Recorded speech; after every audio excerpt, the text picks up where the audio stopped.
Dan, let's just start with it's great to see you again here on these airwaves and talking to me again. You too, Will. What do you make of this, Dan? You have a behind-the-scenes look, I know now as well, but this is a big question. Who's in our country? Well, a couple of things. That spike in interception of terrorists or suspected terrorists crossing the border, a lot of that is thanks to President Trump's FTO designation, or foreign terrorist organization designation for the narco traffickers as well, Will. So some of that's attributed to that. There is zero doubt, as you accurately stated in your opening there, that the Biden administration, essentially their open border, let's just cut the crap, okay? It was an open border. I mean, we had Bill Malugin down there with the Fox News drone. You saw tens of millions of people over the course of the 4 years piling across the border. It is impossible to get an accurate head count down to the +1 of who is in the country because Biden opened the border. And it's the unknown Donald Rumsfeld problem. However, one thing about the Iranian nationals as well is Iranians, especially Iranian terror groups, which is largely the Mullah Islamo-fanatic crowd over there, they'll work with domestic actors as well. So the terror problem in the United States, yes, it's at the border. You're 100% correct. We don't know who's here, although we've done our best to catalog these people and triage the threats.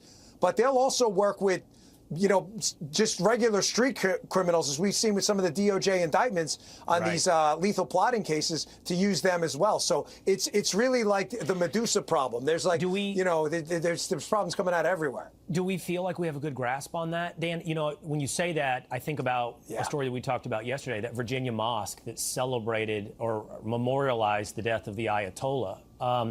To your point, not all of these are going to be illegal immigrants. Some of them might even be legal U.S. citizens, but they're sympathizing with America's enemies. Do you feel like, the FBI and everybody else has a good grasp on where those threats lie?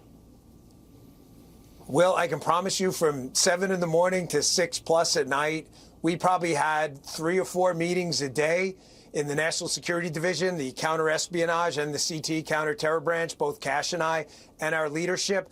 I feel like we've got, and I don't want to, this is not one of these mission accomplished moments, so I want to be very cautious and precise with my words. You never want to be comfortable, because if you're comfortable, you're going to get hit. However, I feel like we did everything we could do, and I know Kash is still doing it, on the cell problem, the terror cell, sleeper cell problem. I think we've got a good grasp around that, because if to coordinate is going to require communication, I feel like we've got a very good surveillance network. There's a co-equal problem, though, and you just kind of hinted at it, of self-radicalization. Some people may come here as Iranian nationals, Will, or foreign nationals from the Middle East or other countries that don't have the same, culture or values we do, and they get radicalized while they're here. It's a huge problem. It doesn't mean they're tied to a network, but to be clear, it doesn't make them any less dangerous than a network. I call it the Bourbon Street problem. The 2025 Bourbon Street attack. A guy took a car, made a right turn on Bourbon Street. I mean, how do you stop that? The answer is good quality counterespionage and CT work based in surveillance and sources. And if you don't have good sources, you can't make cars illegal and you can't make right turns illegal.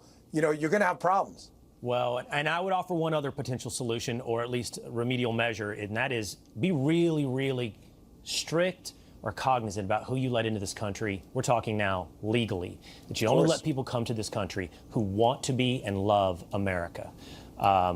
Stop the problem before it ever starts. That might be the best policy here. Folks on immigration. Dan, it's really good to see you again. Thanks for being with us. You too, Will. My pleasure. Hey, Sean Hannity here. Hey, click here to subscribe to Fox News YouTube page and catch our hottest interviews and most compelling analysis. You will not get it anywhere else.